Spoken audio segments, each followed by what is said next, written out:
Buenas noches, bienvenidos a Mesa de Opinión.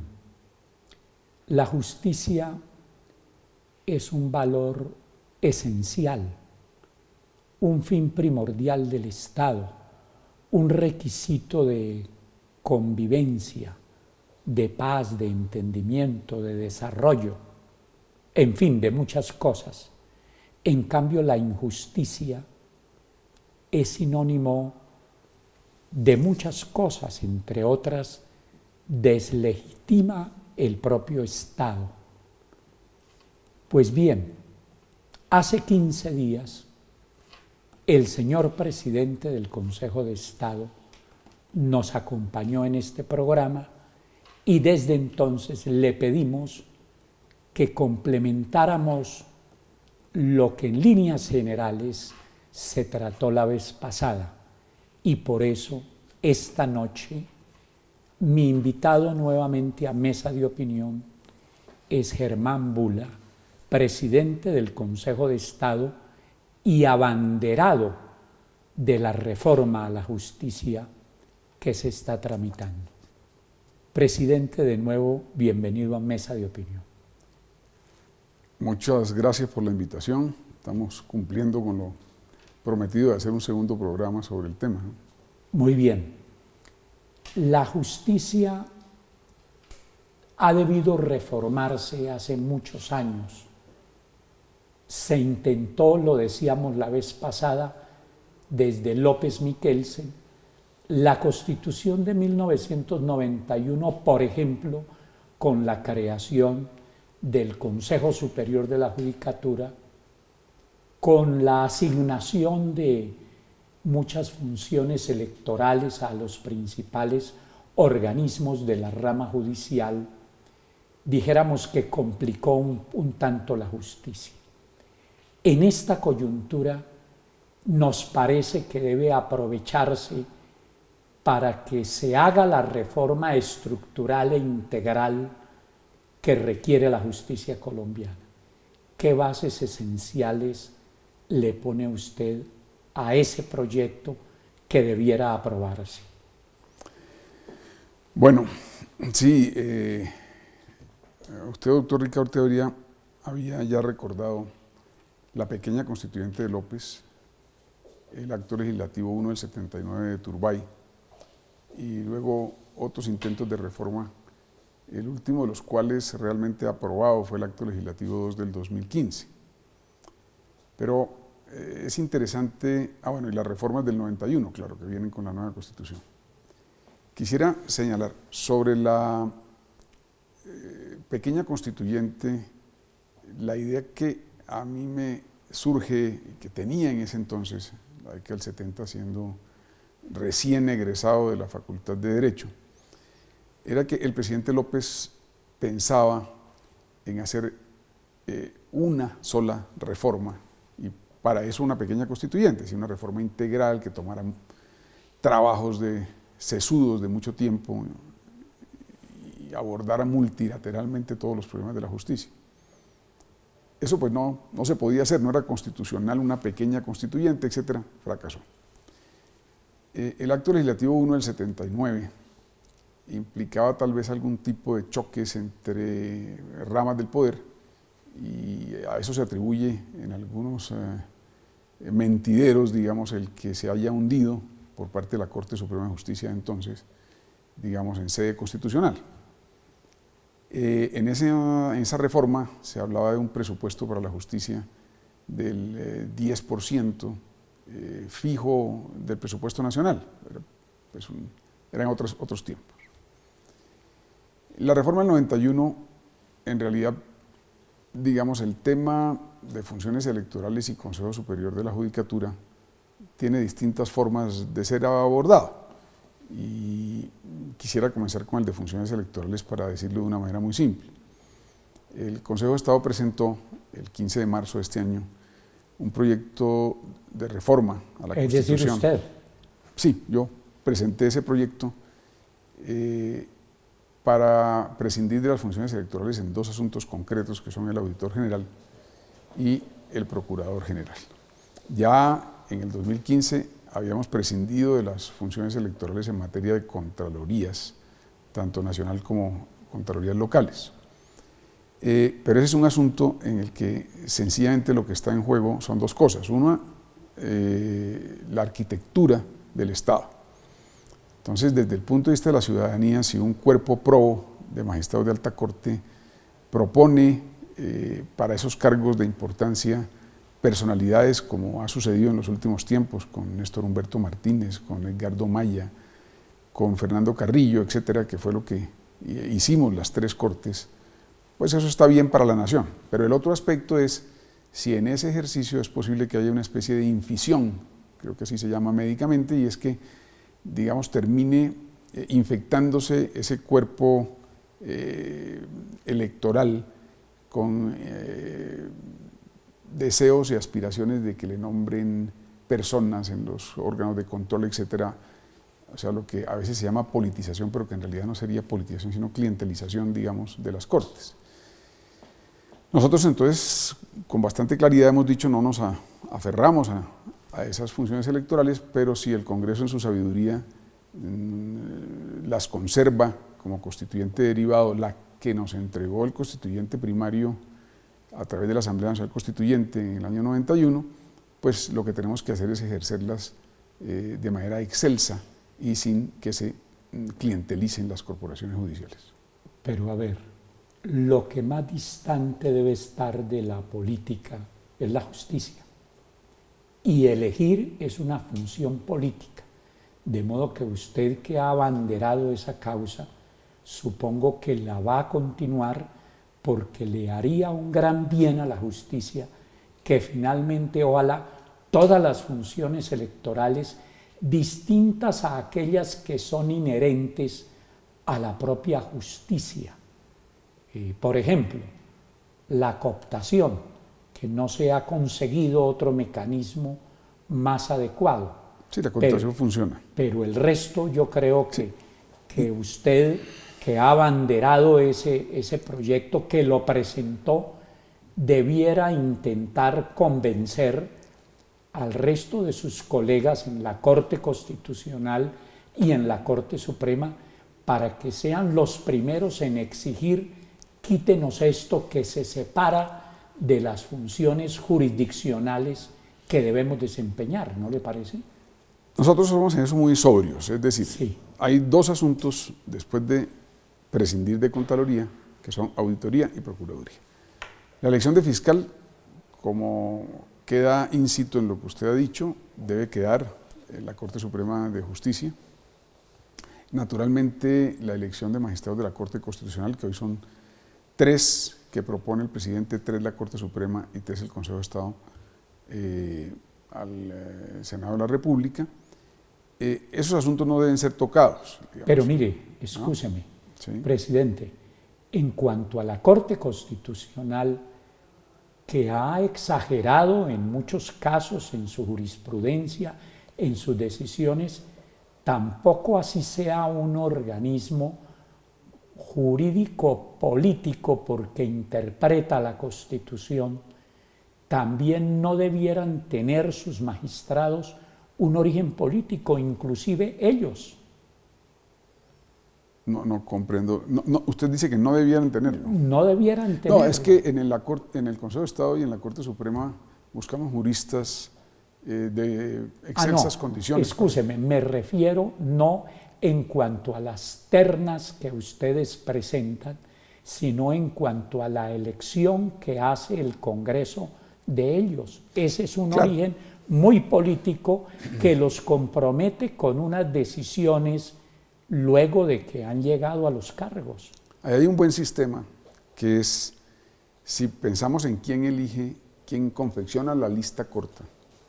Si las listas cortas son bien confeccionadas, quien tenga que seleccionar de la lista corta no tiene ninguna opción distinta de seleccionar entre candidatos AAA. Nosotros le enviamos en la última terna a la Corte Constitucional, digamos, una terna AAA. Y la consigna del Consejo de Estado es: cuando tengamos que elegir o seleccionar una terna para enviársela a alguien, porque así lo defina el Congreso y lo define la Constitución, nuestro deber con la nación es hacer listas cortas, ¿no?, con excelsitud, ¿no?, excelsas. Y así queremos que nos lleguen también para la cooptación, que es otro de los asuntos. Es decir, ¿cómo se resuelve, para ir por temas? El tema ético de la justicia, ¿sí? Para nadie es un secreto que hay corrupción en el país. Esa corrupción afecta a todos los estamentos, no debería afectar, ¿sí? Es decir, donde primero hay que luchar para que no haya esa afectación es en la justicia, porque es precisamente el controlador de la corrupción en el resto del sistema. ¿Cómo se lucha contra la corrupción en la justicia? Lo primero es en la selección de quienes ocupan los cargos de juez. Entonces, debajo de las altas cortes es un tema de carrera judicial. ¿Sí? La carrera judicial en Colombia es bastante buena, hay que mejorarla mucho, se puede mejorar muchísimo, ¿sí? Pero esa es la única línea, ¿no? Es decir, que la comisión de carrera, como lo propone el proyecto del gobierno, envíe la lista de elegibles. Esa sería, entonces, primero abajo. Abajo sí. Es un problema de carrera judicial. En las altas cortes, lo importante es cómo se selecciona la lista corta, porque como usted bien lo ha dicho, la cooptación es un excelente sistema, siempre que la lista corta que le llegue a las altas cortes, a la Corte Suprema y al Consejo de Estado, sea excelentemente confeccionada. Digamos que entonces ese sistema también funciona para elección de magistrados de la Corte Constitucional. Si el Consejo de Estado, la Corte Suprema de Justicia y el Presidente de la República mandan ternas de excelencia al Congreso, pues la elección de Corte Constitucional será siempre excelsa. Ese es, digamos, uno de los asuntos que, digamos, yo creo que se puede ver con relativa simplicidad, no hay que complejizarlo tanto. Hagan bien las listas cortas y quien tenga que seleccionar de entre la lista corta no tendrá más remedio que seleccionar bien. Además, esa debe ser, por supuesto, el propósito, seleccionar bien. Nosotros queremos listas cortas buenas, estamos esperando precisamente en el día de hoy la lista o 4 listas para hacer reemplazamientos en el Consejo de Estado. Bueno, 3 inicialmente para hacer reemplazamientos en el Consejo de Estado, y queremos, aspiramos, confiamos en que el Consejo Superior de la Judicatura nos envíe listas de 10 personas de excelencia en cada caso.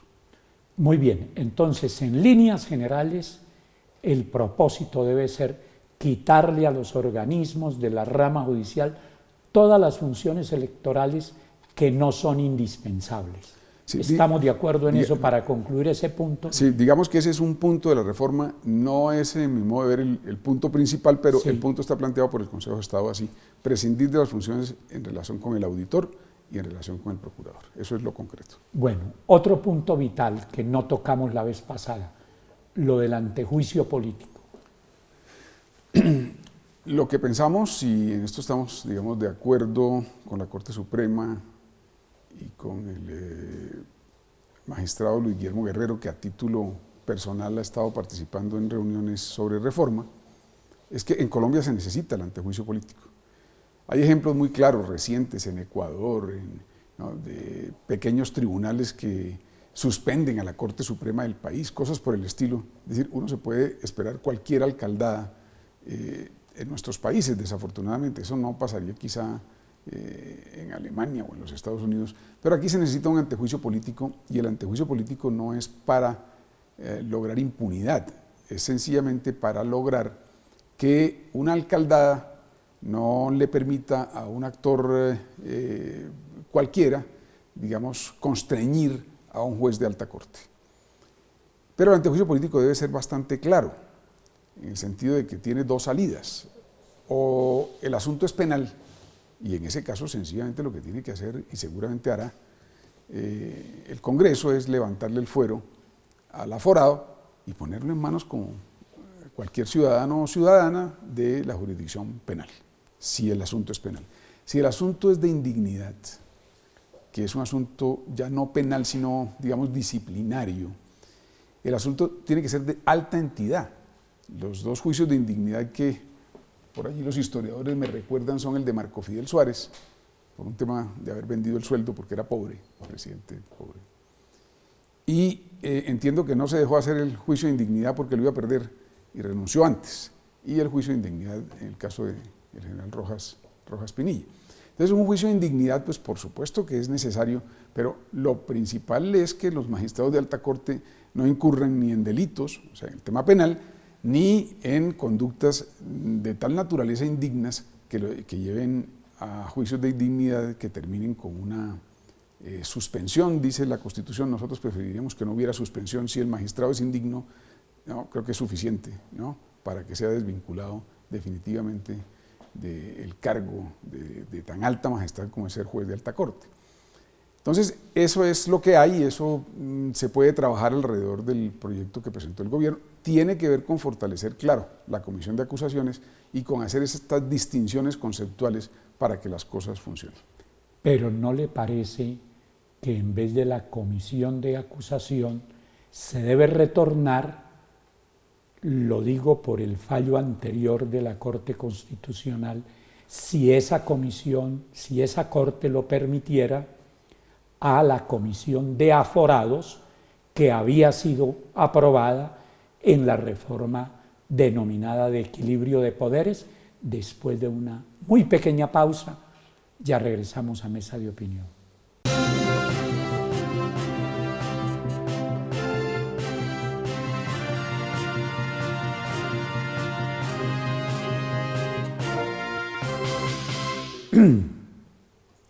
Volvemos a Mesa de Opinión.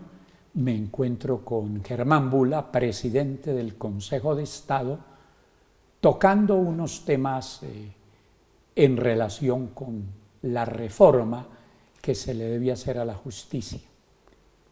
Presidente, la institución de la sustitución de la Constitución es buena, pero no se ha utilizado en muchos casos adecuadamente. ¿En qué consiste para los televidentes el tema de la sustitución de la Constitución? En que cuando se modifica un aspecto esencial de la Constitución, ya no hay una reforma de ella, sino una sustitución de la misma. Ejemplo, si se cambiara la forma de gobierno democrática por una monarquía, ya no habría reforma, sino sustitución de la Constitución. Pero en relación con la comisión de acusación, que había sido reemplazada por una comisión de aforados, para que esa comisión que investiga y acusa no tenga un origen político, se había creado una comisión de aforados. Me parece que esa sería una buena medida que debiera aprovecharse en esta coyuntura, haciendo conciencia en torno de que no se trata de sustituir la Constitución, sino de cambiar un mecanismo que no ha funcionado adecuadamente, porque definitivamente eso tiene un origen político. A mí me encantaría, si fuera posible, obtener, digamos, la opinión de la audiencia de Mesa de Opinión y de Teleamiga, pero el punto de vista nuestro es muy sencillo. O sea, nosotros creemos que si la opinión si no somos capaces de explicarle a la opinión las cosas sencillas, estamos haciendo una reforma que probablemente no es buena. Entonces, sencillo, prescindir de las funciones electorales en materia de auditor y en materia de procurador. Punto 1. Punto 2, si el Congreso no quiere quitarnos esas funciones, ejercerlas de manera que no se clientelicen las corporaciones. Aforados. Nuestra propuesta también es muy sencilla. Este país tiene dos jurisdicciones históricas, la jurisdicción ordinaria y la jurisdicción administrativa. La diferencia entre ellas, en lo básico, como se sabe, es que la jurisdicción ordinaria, a cuya cabeza está la Corte Suprema de Justicia, tiene que ver con los asuntos entre particulares y los asuntos penales, y la administrativa con aquellos asuntos en que está involucrado el Estado. A la cabeza de la jurisdicción administrativa está otra alta corte que se llama Consejo de Estado. Esas dos jurisdicciones tienen 200, 100 años, son jurisdicciones centenarias o bicentenarias. La tercera jurisdicción, que es la constitucional, nace en la segunda posguerra, juega un papel crucial en defensa de la Constitución y está encarnada en la Corte Constitucional. 3 altas cortes, 3 jurisdicciones, simple. ¿Por qué? Porque hay la idea entre las gentes de que el país tiene muchas altas cortes, que hay un gran enredo institucional. Entonces lo primero es simplificar los asuntos. 3 jurisdicciones, 3 altas cortes. ¿Propondría suprimir las otras jurisdicciones?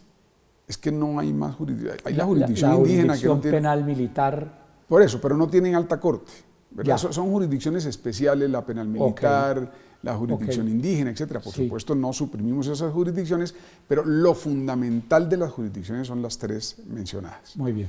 Entonces, si uno hace un tribunal de aforados, lo que hace es otra alta corte. ¿Sí? O sea, son aforados juzgando aforados, ¿no? Y aforados que necesitan quien los juzgue. Entonces, el proyecto decía que a esos aforados nuevos, ¿sí?, los juzgaba la comisión de acusaciones, ¿no? Y así, digamos, hasta el infinito. Es decir, uno tiene que darle clausura, cerrar las organizaciones en algún momento. Ahora, la preocupación nuestra, dicho con una metáfora muy elemental, es que pensemos en reformas en general, no solo la justicia, sino el Estado, de una manera distinta a querer siempre ver dónde ponemos el balde para que la gotera no dañe el piso. Mejor resolvamos el problema de la gotera. Claro. Entonces aquí estaríamos diciendo que el país está interesado en un mecanismo punitivo, ¿sí?, para magistrados de alta corte que van a ser impropios. Yo creo que es mucho más sensato, ¿no? ¿Por qué no buscamos los mecanismos que hagan que esos casos excepcionales de impropiedad en la conducta de magistrados no vuelvan a repetirse? Y eso tiene que ver con la elección de magistrados de alta corte, eso es lo fundamental. Entonces, el mecanismo de juicio de magistrado de alta corte o de aforado tiene que ser excepcional. Si uno fortalece la comisión de acusaciones, si esclarece la distinción entre juicio penal y juicio de indignidad, tenemos un mecanismo que va a funcionar perfectamente según nuestro modo de ver. Es que lo que yo entiendo es que no depende del nombre que se le dé a la comisión. Puede ser comisión de aforados, puede ser comisión de acusación, como se llama ahora, pero que no tenga el origen político, porque eso no ha funcionado en el Congreso. La comisión de acusación la llaman la comisión de absolución. Entonces, ahí radica en mi concepto el problema. La comisión de acusaciones en realidad no es una comisión, sino de instrucción. Quien acusa es la Cámara. Sí, señor. La llamamos comisión de acusaciones, pero correcto, acusa a la Cámara y acusa ante el Senado. Sí, señor. Es importante que una rama del poder como el poder legislativo, ¿verdad?, tenga una función en relación con la otra rama del poder, que es el poder judicial. A mí me parece que sí, ¿no? Como hoy en Estados Unidos el Congreso está juzgando a Kavanaugh, ¿no?, de acuerdo con las acusaciones que hay. Ese tipo de interacciones que generan equilibrios entre las ramas del poder no son malos. Lo que pasa es que la comisión de acusaciones necesita ser fortalecida y tiene que ser esclarecido que el Congreso no hace juicios, sino antejuicios de mérito, antejuicios políticos en lo que hace a lo penal y juicios en lo que hace al juicio de indignidad, que es un juicio diferente, digamos, al penal. En el penal lo que sucede es que si el día de hoy yo cometo un delito, ¿verdad?, soy magistrado de alta corte, no puedo ser juzgado por la jurisdicción penal si antes no me levantan el fuero en el Senado de la República con base en una acusación presentada por la Cámara, a su vez con base en una instrucción presentada por la Comisión de Acusaciones. Entonces, los representantes a la Cámara de la Comisión de Acusaciones necesitan un mayor apoyo, digamos, para esa labor de instrucción, y se necesita esclarecer que si yo cometí un delito, sencillamente, pues lo que tienen que hacer es levantarme el fuero y mandarme como a cualquier ciudadano a la jurisdicción penal. Eso es así de elemental. ¿Por qué se necesita el antejuicio político en países como el nuestro? Por lo señalado, porque existe muy clara la tentación de hacer alcaldadas contra los magistrados de alta corte que pondrían en peligro la justicia para todo el mundo, ¿no? Es decir, es a la ciudadanía, a la nación en general, a la democracia a la que le interesa que no haya posibilidades de presionar vulgarmente a los jueces de alta corte que tengan esa inmunidad. Otro tema central en la reforma a la justicia es el que tiene que ver con la dirección, con la coordinación, con la administración de la rama.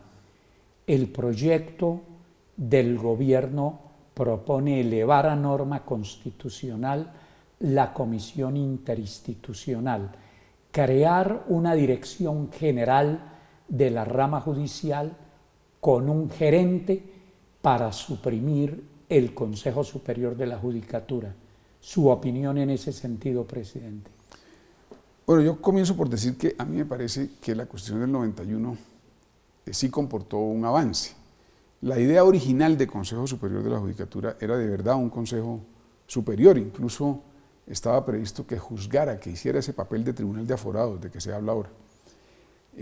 Después hubo sentencias de la Corte Constitucional que le quitaron esa función y una serie de circunstancias que han devenido en que el Consejo Superior, inclusive la última reforma constitucional que separó lo disciplinario de lo administrativo, ya no puede seguir siendo considerado como una alta corte. Nosotros insistimos, 3 cortes: Consejo de Estado, Corte Suprema de Justicia y Corte Constitucional. Entonces, no parece sensato que el cuerpo que hoy se llama Consejo Superior de la Judicatura sea considerado como una alta corte, porque allí no se hace juicios, eso es un tema administrativo.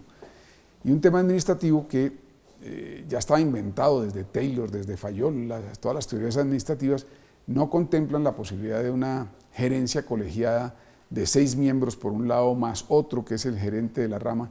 Digamos que eso no funciona de manera adecuada, no involucra de manera clara a quienes ejercemos la labor misional, o sea, a las 3 jurisdicciones, de manera que hay que hacerle una cirugía muy profunda. El nombre no es realmente importante.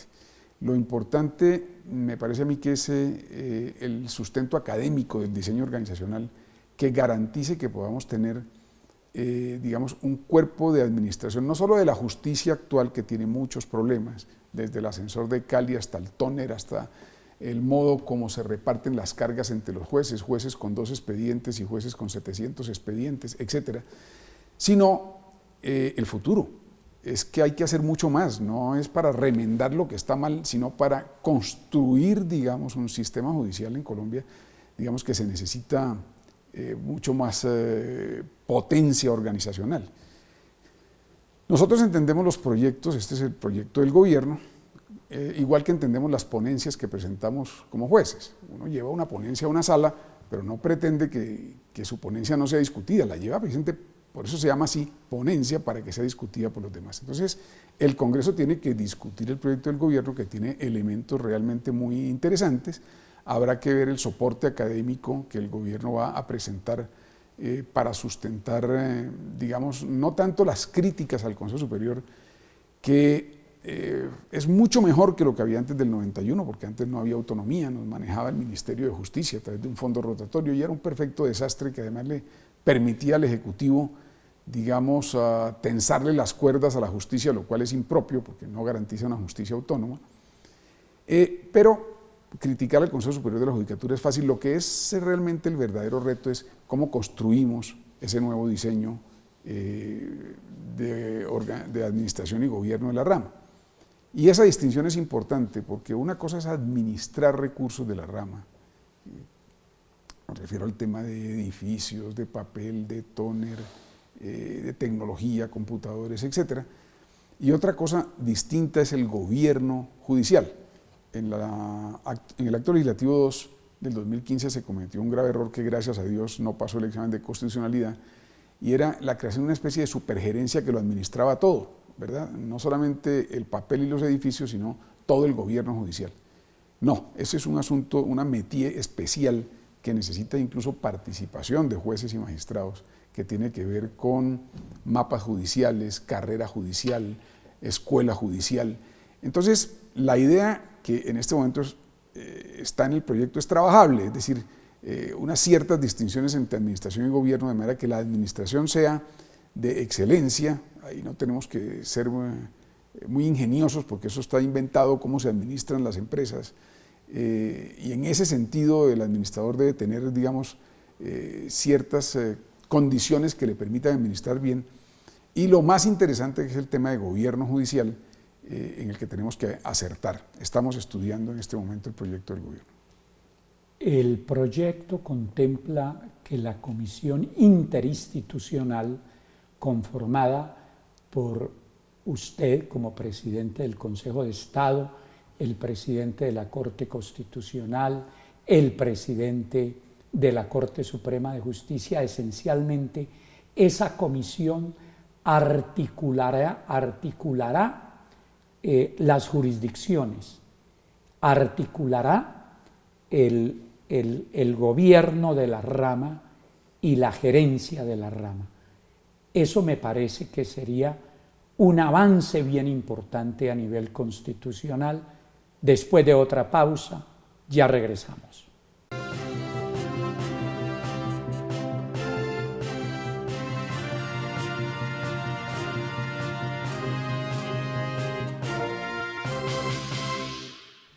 Volvemos a Mesa de Opinión. Me encuentro con el presidente del Consejo de Estado, Germán Bula, analizando algunos aspectos de la reforma a la justicia.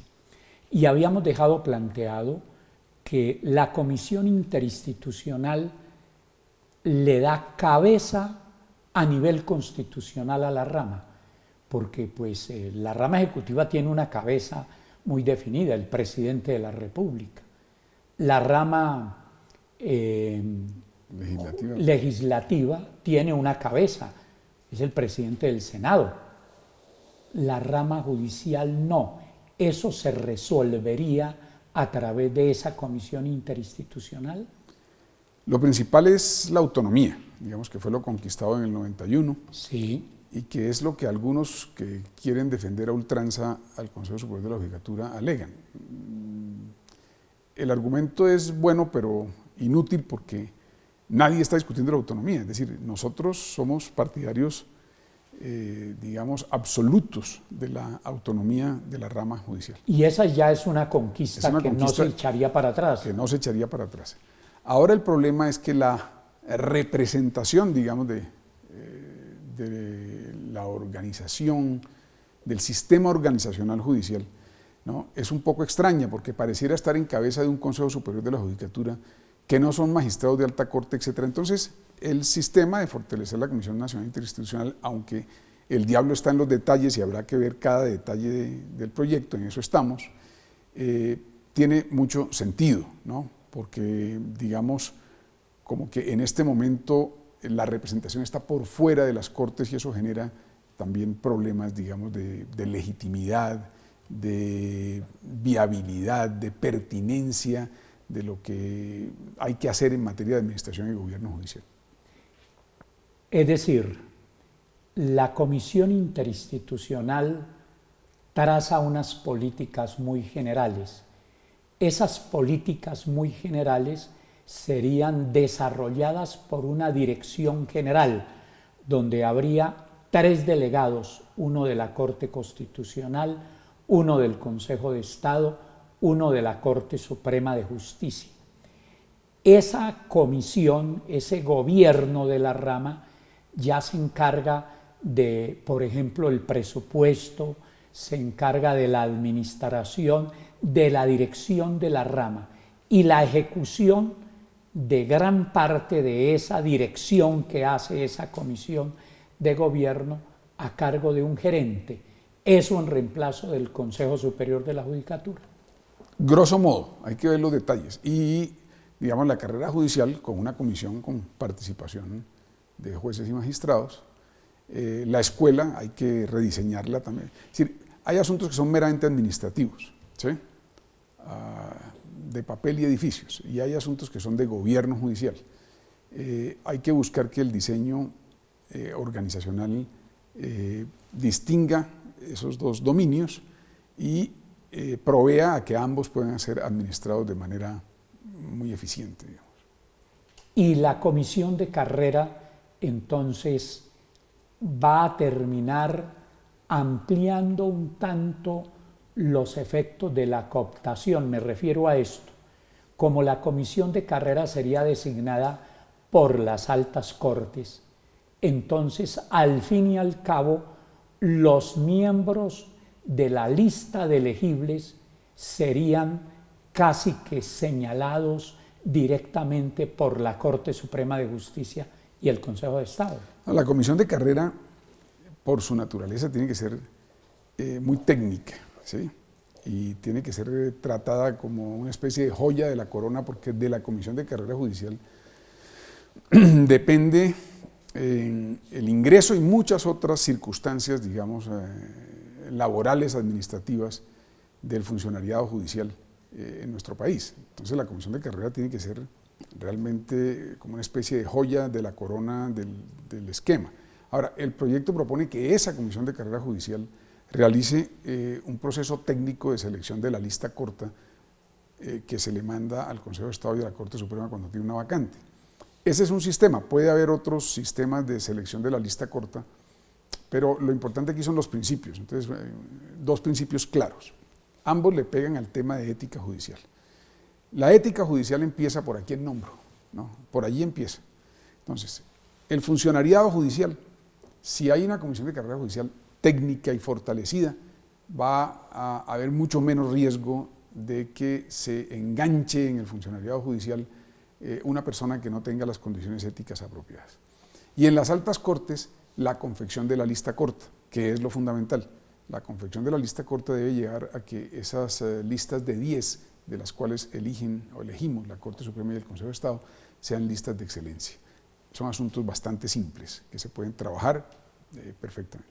¿Y cómo le resumiría, presidente, a los televidentes lo que en esencia debe hacer el gerente de la rama judicial, que es un cargo vital para el funcionamiento adecuado de la justicia? El gerente tiene que tener una junta directiva, no se trata de un gerente omnímodo que hace lo que quiere. Entonces, allí se prevé una especie de junta administradora, pero una junta directiva no compuesta por magistrados, pueden ser abogados, pueden ser economistas, administradores, una junta directiva que haga lo que hace cualquier gerente de cualquier empresa, de Teleamiga, ¿no es cierto? Tiene unos recursos financieros y físicos, ¿verdad?, tecnológicos, tiene un talento y un compromiso humanos vinculados, y la idea es lograr con eso la mayor efectividad y la mayor eficiencia empresariales. Entonces necesitamos, por ejemplo, que el Tribunal Administrativo del Atlántico, ¿no?, nada menos que del Departamento del Atlántico, deje de estar como inquilino de la gobernación. Doctor Ricaurte, el Tribunal Administrativo del Atlántico no tiene sede, ¿no? Simplemente ocupan una especie de comodato, de inquilinato, ¿sí?, un espacio en la gobernación que es precisamente objeto de demandas. Es decir, eso no tiene sentido, ¿verdad?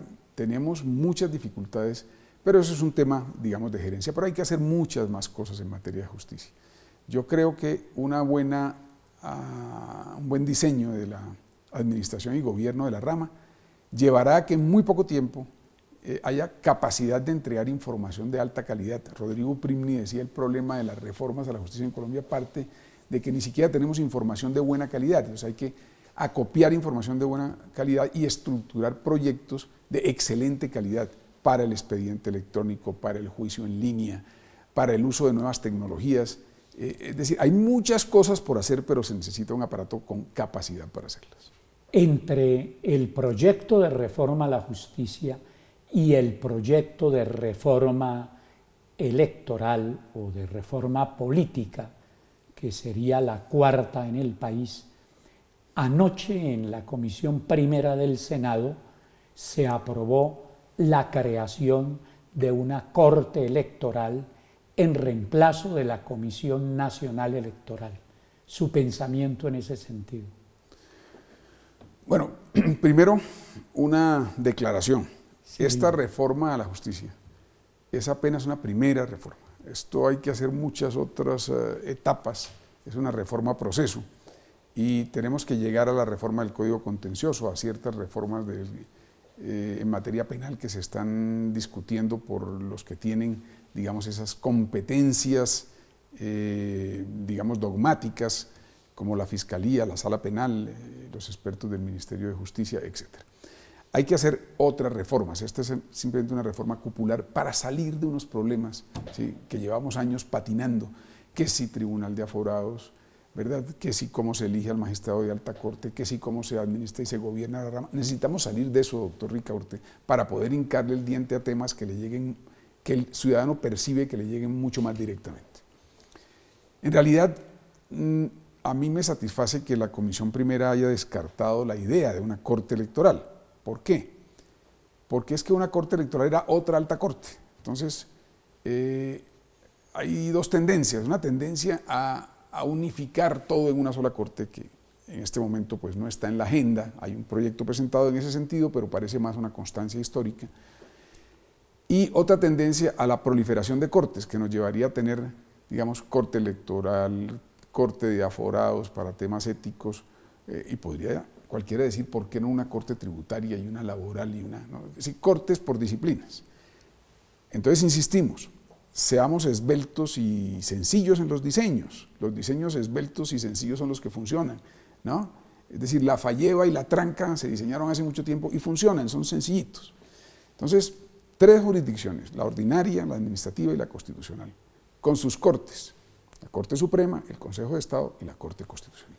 No metamos más cortes, eso es lo que nosotros planteamos. Esto que ellos aprobaron sería una especie de tribunal con funciones mixtas administrativas y jurisdiccionales, que por lo que he leído sería parte de la jurisdicción administrativa y tendría recurso de apelación ante el Consejo de Estado. Es una iniciativa que vale la pena estudiar.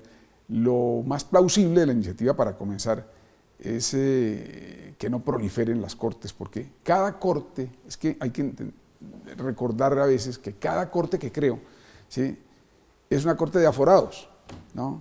¿Sí?, con todos los privilegios de los fueros. Entonces, yo creo que no más cortes, con 3 cortes nos bastamos para resolver el asunto, y obviamente que eso no implica que no haya otras jurisdicciones como la jurisdicción indígena, importantísima, y la jurisdicción penal militar. En todo caso, lo más importante sería que los miembros del Consejo Nacional Electoral no fueran propuestos por los partidos, ni que sus miembros sean elegidos por el Congreso, porque con qué imparcialidad toman sus decisiones.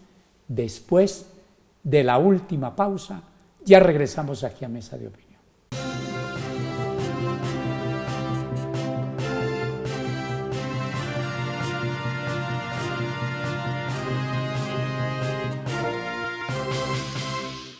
Regresamos a Mesa de Opinión, a su última parte, y le había dejado planteado al señor presidente del Consejo de Estado que lo importante sería, y eso ya no se debe seguir dilatando, es que los miembros del Consejo Nacional Electoral no tengan un origen político.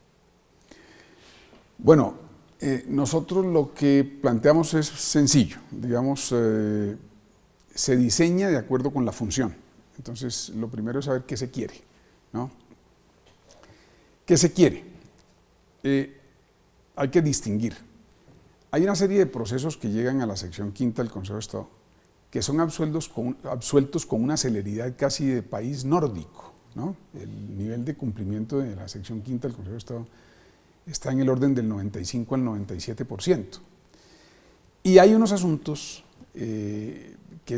cuya complejidad impide que eso se pueda hacer de esa misma manera. Son excepcionales, como la famosa demanda del MIRA, en la que había que examinar 40 y tantas mil mesas, o sea, el 52% de las mesas del país. Pues eso, no importa quién lo haga, ¿sí? No importa quién lo haga, ¿sí?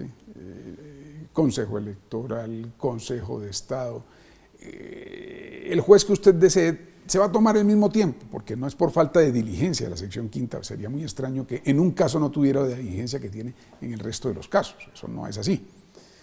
Ahora, un segundo problema, que es el más importante, porque este primero realmente hay que distinguirlo del que voy a tratar en este momento, es el de cómo logramos que ciertas decisiones en materia electoral queden en firme antes de las elecciones, ¿sí?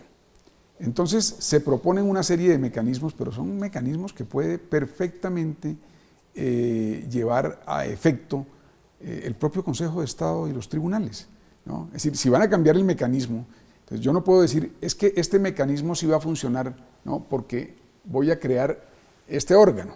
No, lo que pasa es que lo que no funciona en el otro lado es el mecanismo. Entonces lo que hay que cambiar es la norma para que quienes hacen funcionar las normas que sí están bien diseñadas hagan funcionar estas nuevas. Me refiero concretamente, doctor Ricaurte, al tema de inscripciones. Es deseable, el Consejo de Estado lo desea, así ha hecho propuestas en esa materia y está listo para seguir haciéndolas, aportándole al Congreso, que es el que tiene que resolver el asunto. Hay propuestas, entonces, decía, para que se resuelva el problema de que eventualmente una persona se inscriba, los ciudadanos votemos por esa persona y después resulte que no debía haberse inscrito porque estaba en curso en X inhabilidad o lo que sea. Eso debe ser resuelto, digamos, de manera definitiva, es decir, como cosa juzgada antes de la votación. Pero eso se puede hacer con el aparato actual, no hay necesidad de crear, digamos, una corte electoral.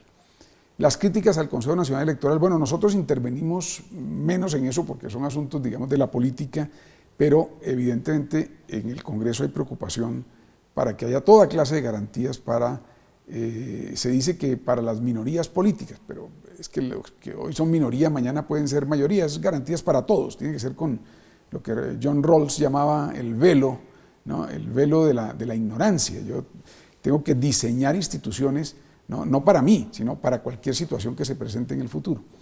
Entonces, entiendo que la dirección va en el sentido de mejorar las actuaciones y el órgano que desempeña esas actuaciones en materia electoral dentro de la jurisdicción administrativa y siempre con una competencia del Consejo de Estado en segunda instancia. Eso apenas lo vamos a empezar a estudiar, pero celebramos que se nos permita insistir frente a la nación en una consigna muy clara: solo 3 altas cortes, 3 jurisdicciones, no nos inventemos a cada momento altas cortes porque eso nos va a complicar sencillamente el diseño institucional. Se nos acaba el tiempo lastimosamente, pero de lo que no hemos tratado, ¿qué quisiera resaltar? Bueno, tal vez el presupuesto, ¿no? Es que la autonomía de la rama, primero hay que ganársela en el ejercicio de una buena gerencia y un buen gobierno judiciales. Pero también necesita presupuesto. Los países de América Latina en general tienen asignación presupuestal constitucional del 2% en adelante. Estados Unidos no tiene asignación presupuestal en la Constitución, pero como le dicen a uno los profesores de allá, yo vengo de la Universidad de Columbia en Nueva York la semana pasada, nos decían, aquí no se le ocurriría al Congreso de la República, ¿no?, negarle presupuesto a la justicia. Bueno, allá no se les ocurriría, pero en los países de nuestra región sí se pueden dar esas ocurrencias, de hecho se dan y de hecho tenemos muchas dificultades en el manejo presupuestal.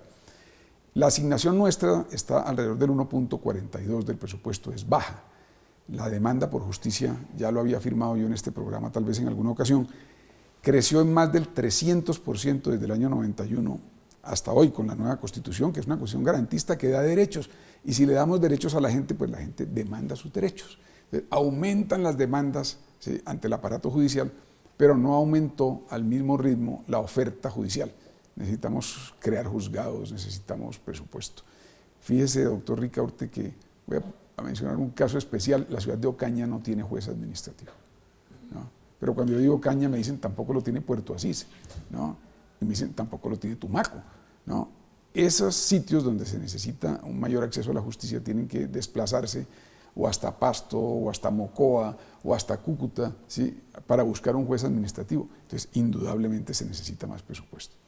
Ahora, ¿presupuesto y más juzgados resuelven el problema de congestión? No, pero son una parte de la solución del problema en términos de autonomía de la rama. O sea, una buena gerencia, un buen gobierno judicial, un presupuesto garantizado, y de seguro que el país, no pasado mañana, pero con los años va a ver mejorar su justicia de manera notable.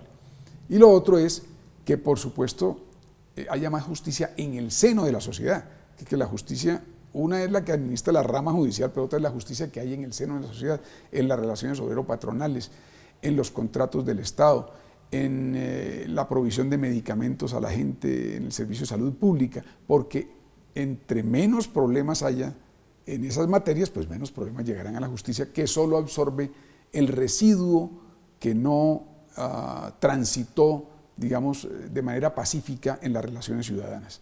A esta hora de la mañana, el programa será en la noche, digamos a esta hora de la noche en Teleamiga, en Bogotá pudo haber habido 20 o 30 millones de contratos durante el día, el taxista, alguien compró un café, y eso no llega a la justicia salvo que haya un quiebre en el contrato, no sé si me explico, es decir, las sociedades tienen que elevar su cultura de legalidad y eso disminuye notablemente la demanda por justicia, que es residual.